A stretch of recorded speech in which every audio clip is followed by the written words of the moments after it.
Bonjour à toutes et à tous. Bonjour à votre présidente, Anne Lucivac, que je salue tout particulièrement en tant que présidente de la Conférence des grandes écoles. Et je vous salue, vous toutes et vous tous, responsables de grandes écoles. Vous savez que vous correspondez à un monde qui m'est cher parce que vous êtes un pilier de l'enseignement supérieur français. Vous êtes synonyme d'excellence, de qualité, et c'est un modèle auquel nous croyons. Comme tout modèle d'avenir, il doit s'adapter en permanence aux enjeux de notre siècle, à l'échelle française, à l'échelle européenne, comme à l'échelle mondiale. J'ai toujours plaisir à échanger avec vous, vous le savez régulièrement. Je le fais aujourd'hui au travers de cette vidéo et certainement au cours des temps prochains, de nouveau par de belles rencontres entre nous. Nous avons de grandes réussites au travers du travail qui est le vôtre et il faut amplifier ces réussites. Cela passe par deux principes fondamentaux, l'exigence académique, et vous le savez, les différentes réformes que nous menons sont faites pour hausser le niveau général du pays. Et puis la justice sociale, les deux vont d'ailleurs ensemble, parce que l'accessibilité des grandes écoles et de l'enseignement supérieur à toutes les classes sociales, pour cette ascension sociale que nous voulons renforcer dans notre pays, c'est quelque chose d'essentiel et vous en êtes des acteurs fondamentaux. Chacun dans notre pays doit savoir qu'il peut, par son travail, accéder à une grande école, y réussir. Ce que nous voulons, c'est donc conduire vers vos établissements des élèves au savoir solide, divers socialement, et qui font preuve d'audace, de créativité, du sens de l'innovation. Et c'est donc le sens de la réforme du baccalauréat que de préparer ce profil d'élèves. D'un côté, parce qu'il y a un socle d'enseignement commun. Français, philosophie, langue, enseignement scientifique, EPS, autant d'éléments qui permettent à tous nos élèves d'avoir un bon niveau sur ces sujets communs.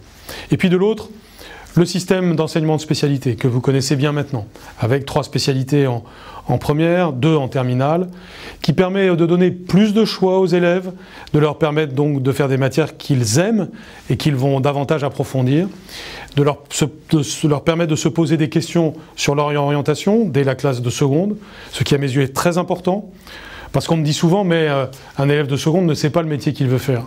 En effet, c'est bien normal. En revanche, il est normal qu'un élève de seconde commence à se poser des questions sur ce qu'il aime ou ce qu'il n'aime pas. Et plutôt que d'avoir des réponses standardisées avec 3 couloirs, lui permettre de faire des combinaisons, de faire évoluer cette combinaison entre la première et la terminale, c'est évidemment déjà le préparer à des choix qui sont des choix réversibles et qui sont des choix qui préparent mieux à l'enseignement supérieur.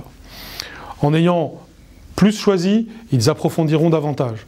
J'ai encore en tête ce que nombre d'entre vous me disaient sur le niveau de mathématiques, par exemple, ou le niveau de physique-chimie ces dernières années, ou même dans d'autres disciplines. Et j'ai eu en tête cela au moment de la préparation de la réforme du baccalauréat, après les différentes consultations. C'est pourquoi nous avons des programmes plus exigeants pour des élèves qui seront aussi plus heureux d'avoir pu choisir ces programmes. Il m'arrive de voir des élèves de seconde qui maintenant regardent les programmes de première pour faire leur choix. Je trouve que c'est une évolution formidable, ça n'existait pas auparavant. On n'allait pas regarder les programmes quand on allait choisir l'une des 3 sections de la voie générale.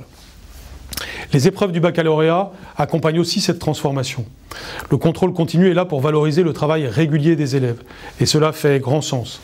Je sais que vous comprenez ce sens parce que c'est ce qui permet de mettre les élèves au travail dès le début de la classe de première, en petite foulée plutôt que dans un galop qu'on appelle bachotage dans les derniers temps du baccalauréat. Tout ceci va redonner sens au baccalauréat. Et vous savez à quel point c'est important. C'est pourquoi pour vous toutes et vous tous qui comprenez le sens de cette réforme, il est important que vous en soyez les avocats au quotidien, parce qu'il est très facile parfois de critiquer les innovations, mais ce faisant, on caricature les enjeux. Par exemple, jusqu'à maintenant, pour les élèves allant dans les filières sélectives, les choix étaient faits et les destinées étaient faites avant même de passer le baccalauréat. Désormais, les épreuves qui jalonnent jusqu'aux enseignements de spécialité, le parcours en première et en terminale vont être utiles pour le choix des filières sélectives et donc cela va redonner grand sens aussi au baccalauréat.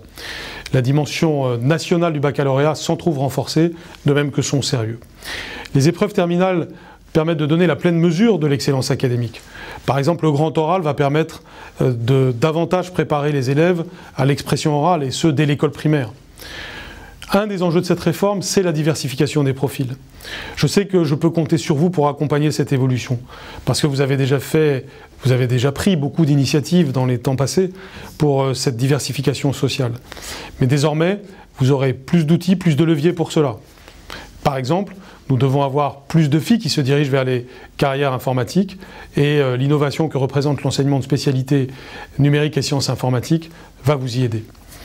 Il y aura toujours au lycée des parcours logiques, qui sont des parcours qu'on attend pour se préparer aux voies scientifiques, aux voies littéraires, aux voies économiques ou technologiques. Et nous devons bien sûr conseiller les élèves dès la classe de seconde pour qu'ils se tournent vers ces parcours. Mais il y a aussi des combinaisons de spécialités plus atypiques. Et celles-ci sont évidemment tout autant importantes pour vous, parce qu'elles vous permettent de diversifier les profils. C'est pourquoi votre rôle dans l'explicitation des attendus vis-à-vis des lycéens, ou dans le conseil que vous apportez aux lycéens par votre coopération entre structures d'enseignement supérieur et lycée, votre rôle est donc essentiel, parce que c'est vous qui permettez de donner aux lycéens une idée de ce qui est attendu pour la suite.